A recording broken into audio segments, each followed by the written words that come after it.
क्या आपका Fisher treatment को रेस्पॉन्ड कर रहा है? क्या दवाई, इलाज और खान पान के परहेज से आप इस बीमारी से निजात पाने जा रहे हैं?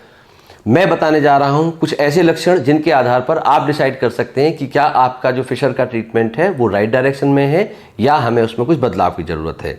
दोस्तों, सबसे पहले होता है दर्द।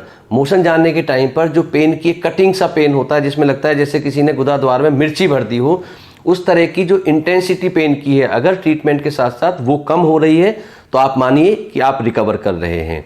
अगर मोशन के टाइम पर मोशन के साथ में दर्द के साथ होने वाली ब्लीडिंग आपकी बंद हो गई है तो आप समझिए कि आप रिकवर कर रहे हैं। अगर शुरुआत में बढ़े हुए स्फिंक्टर टोन की वजह से जो हमें महसूस होता था कि एनल कैनाल पूरी तरह से खुल नहीं पा रही है, जिसको हम स्फिंक्टर स्पाज्म कहते हैं, यानी जो मल द्वार है, लेट्रिन का रास्ता है, वो सिकुड़ गया है, अगर उस सिकुड़ाहट में आपको कमी महसूस हो रही है तो ये डेफिनेटली आपके रिकवरी के साइंस हैं। इसके अलावा जो पेन का टाइम था, मॉर्निंग टाइम में जो पेन आपको मोशन के टाइम पर होकर शाम तक रहता था, अगर उसकी ड्यूरेशन, उसकी सीवियरिटी और उसकी फ्रीक्वेंसी, ये तीनों चीजें कम हो रही हैं, यानी कि बहुत जल्दी जल्दी नहीं हो रहा है, तो आप सही डायरेक्शन में हैं।